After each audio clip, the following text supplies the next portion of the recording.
तो पार्ट 2 की शुरुआत में हम उस पैलेस की छत को भूकंप के झटके से गिरता हुआ देखते हैं, जिसे देखकर जिन मिस को उठाकर बाहर भागने लगता है। जहाँ जाते हुए मिस को एहसास होता है कि जिन बुरा इंसान नहीं है। अब जब जिन मिस को बाहर लेकर पहुँचता है तभी उनकी तरफ एक तीर आता है, पर जिन मिस को उससे बचा लेता है और देखता है कि वो तीर और किसी ने नहीं बल्कि डैनियल ने चलाया था, जो अपने बेटे जेकब के बारे में पूछने लगता है। जिस पर जिन कहता है कि वो तो शायद अंदर ही दबकर मर गया होगा। ये सुनकर डैनियल को गुस्सा आ जाता है और वो अपना तीर उसकी तरफ करता है। तभी आसमान से बिजली डैनियल के ऊपर आके गिर जाती है, जिसकी वजह से वो सीधा खाई में गिर जाता है। अब तेजी से बिजली को गिरता देख जिन मिस को लेकर आगे भागने लगता है, जहाँ एक जगह मिस अपने पूर्वज के महल के टूटने की वजह से रोने लगती है। तभी वहाँ शेन भी आ जाता है। उसी वक्त जिन मिस से एक जगह आने को कहता है जो उसके अकॉर्डिंग बिजली से सेफ थी, पर तभी उसकी तरफ बहुत सारी बिजली गिरने लगती है और एक बिजली उसके ऊपर भी गिर जाती है, जिसे देखकर शेन कहता है कि शायद इस बेवकूफ का मरना ऐसे ही लिखा था। उसी वक्त जिन फिर से उठ खड़ा होता है और उसे कुछ भी नहीं हुआ था, जिसे देखकर मिस भी बहुत खुश हो जाती है। अब जिन को जिंदा देख शेन हैरान हो जाता है। साथ ही मिस को भी समझ नहीं आ रहा था कि सारी बिजली जिन की तरफ ही क्यों जा रही है, जिससे उसे कुछ हो भी नहीं रहा। अब ये जानकर मिस जिन से उसकी फैमिली की मदद करने को कहती है, जिसके बदले में जिन कहता है कि मैं तुम्हारी मदद जरूर करूंगा, लेकिन इससे पहले मुझे कहीं जाना है, तो तुम भी अपने घर चली जाओ। आगे जिन एक जगह बैठ जाता है जहाँ उस पर लगातार बिजली गिर रही थी, लेकिन उसे कुछ भी फर्क नहीं पड़ रहा था। साथ ही उसे ये बिजली कुछ अलग सी लगती है। तभी उसे आसमान में से एक रोशनी चमकती हुई दिखती है। उसी समय जेनी नाम की एक लड़की जो बहुत ही खूबसूरत थी उससे आकर टकरा जाती है। दूसरी तरफ मिस भी जिन की फिक्र कर रही थी। अगली सुबह जब जेनी को होश आता है तो वो जिन से उसके कपड़े ढूंढने को कहती है, क्योंकि उसके कपड़े जंगल में कहीं खो गए थे। जिस पे जिन कहता है कि इतने घने जंगल में तुम्हारे कपड़े कैसे मिल पाएंगे।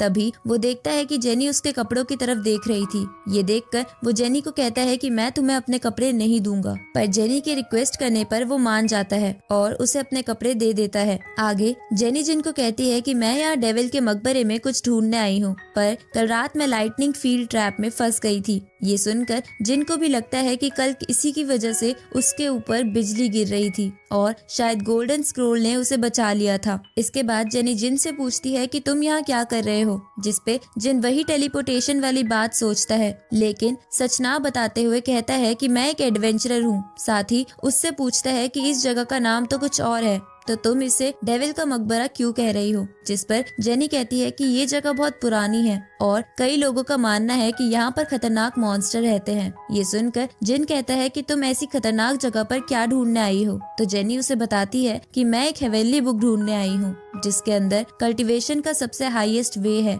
ये सुनकर जिन को लगता है कि कहीं वो बुक गोल्डन स्क्रोल ही तो नहीं, इसलिए वो जेनी से उस बुक के लुक्स के बारे में पूछता है। जिस पर जेनी उसे बताती है कि वो एक गोल्डन कलर के स्क्रोल जैसी दिखती है। ये जानकर जिन हैरान हो जाता है और समझ जाता है कि वो वही स्क्रोल है जो उसके अंदर चला गया है, इसलिए वो जेनी को वहाँ रुकने का कहकर कहीं चला जाता है। ये देखकर जेनी को भी थोड़ा शक होता है। आगे हम स्पिरिचुअल वर्ल्ड में उस गोल्डन स्क्रोल द्वारा जिन को कल्टीवेट करते हुए देखते हैं, जिसे देखकर जिन भी हैरान था। थोड़ी देर बाद वहाँ जेनी आती है और जिन को कल्टीवेट करता देख कहती है कि तुम्हें अपनी मेथड को थोड़ा चेंज करना चाहिए। तो जिन भी चेंजेस कर लेता है, जिसके बाद वो और तेजी से स्पिरिचुअल एनर्जी एब्जॉर्ब करने लगता है, जिसकी वजह से जेनी के आसपास तेज तेज हवा चलने लगती है और वो जिन के आसपास बहुत सारी एनर्जी को देखती है, लेकिन उसे लगता है कि यहाँ के लोग बहुत ताकतवर है। इसके बाद जेनी जिन से पूछती है कि तुम इतनी स्ट्रॉन्ग एनर्जी कैसे एब्जॉर्ब कर रहे थे, जिसपे जिन कहता है कि ये तो बहुत ही आसान है, लेकिन जिन को उस एनर्जी के बारे में ज्यादा नहीं पता था। इसलिए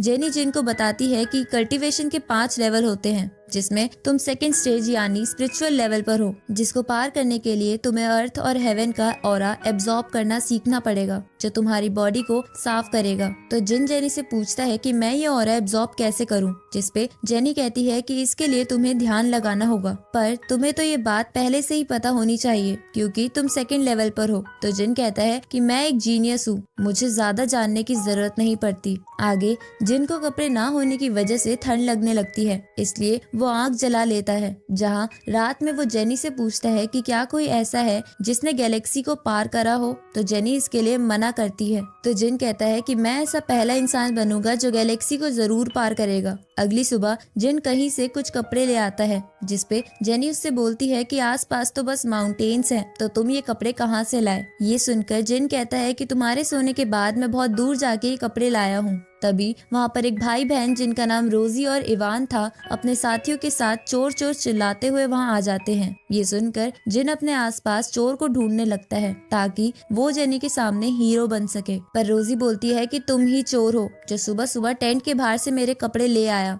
साथ ही तुमने मेरे टेंट में भी झांका था। अब दो सिपाही जिन को घेर लेते हैं, तो जिन कहता है कि मुझे कपड़ों की जरूरत थी, इसलिए मैंने इसे बस बोरो करा है। जिस पर इवान कहता है कि तुम गंदे इंसान हो, क्योंकि कोई लड़का लड़की के कपड़े क्यों चुराएगा। ये सुन के जिन जेनी से मदद मांगता है, तो जेनी उन सबको बताती है कि ये एक गलत फहमी है, कल रात मेरे कपड़े फट गए थे, इसलिए ये मेरे लिए कपड़े लाया होगा। तभी जिन रोजी के कपड़े सूंघ कर कहता है कि ये तो बड़े गंदे हैं। ये देखकर रोजी गुस्से में वो कपड़े फाड़ देती है और जिन को मारने के लिए आगे बढ़ती है, पर जिन उसे आसानी से दूर धकेल देता है। अब जिन की पावर देखकर इवान कहता है कि तुम तो इतनी जल्दी स्पिरिचुअल लेवल पर भी पहुंच गए, यानी तुम कोई बुरे इंसान नहीं हो। लेकिन रोजी इस बात पर एग्री नहीं करती। इसके बाद इवान जिन से कहता है कि ये मेरी छोटी बहन है, इसलिए इसकी बात का बुरा मत मानो। साथ ही वो उससे बोलता है कि हम एक दूसरे शहर में जा रहे हैं और हमें बॉडीगार्ड की जरूरत है, तो क्या तुम ये काम करोगे। ये सुनकर जिन जेनी से इस बारे में पूछता है, तो जेनी भी साथ चलने के लिए मान जाती है। आगे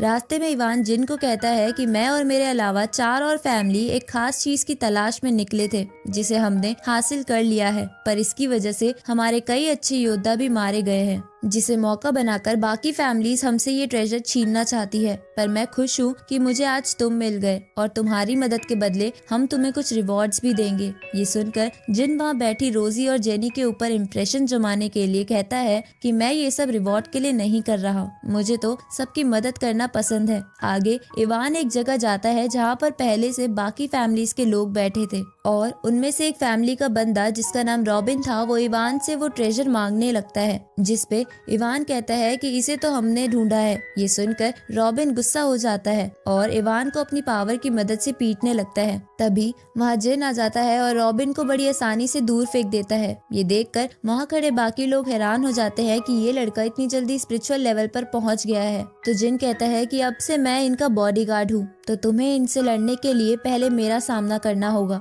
उसी वक्त वहाँ रॉबिन फिर से खड़ा होकर आ जाता है और कहता है कि मैं भी स्पिरिचुअल लेवल पर हूँ। जिसके बाद वो अपनी पूरी पावर इकट्ठा करके जिन को मारने आगे आता है, पर जिन उसे बड़ी आसानी से नीचे गिराकर कहता है कि तुम्हें अभी बहुत कुछ सीखना है। ये देखकर इवान उनसे कहता है कि क्या तुम सबको अभी भी वो ट्रेजर चाहिए, जिसपे वो सब कुछ नहीं कहते। इसके बाद वो उस ट्रेजर बॉक्स को ओपन करने का डिसाइड करता है, जहाँ इवान जिन से कहता है कि हम इसे ओपन नहीं कर पा रहे, तो क्या तुम इसे ओपन कर सकते हो। ये सुनकर जिन बॉक्स को बीच में से काटने के लिए अपना हाथ आगे बढ़ाता है। ये देखकर उनमें से एक फैमिली का बंदा जिन को कहता है कि इससे बॉक्स के अंदर की चीज को नुकसान हो सकता है। तो जिन उस बॉक्स को बड़े ध्यान से देखने लगता है, जिसके अंदर उसे बहुत सारे होल्स दिखते हैं, जिसे देखकर जेनी उसे ओपन करने का तरीका समझ जाती है और जिन को इस बारे में बताती है। तो जिन भी ऐसा करके उस बॉक्स को खोल देता है, जिसके अंदर से एक मिड लेवल मार्शल एबिलिटी का स्क्रोल निकलता है। ये देखकर वो सभी उसे मांगने लगते हैं। तो जिन कहता है कि मैं इसके 4 टुकड़े कर देता हूँ और तुम सब इसे एक एक रख लो, लेकिन वो जिन को रोक देते हैं और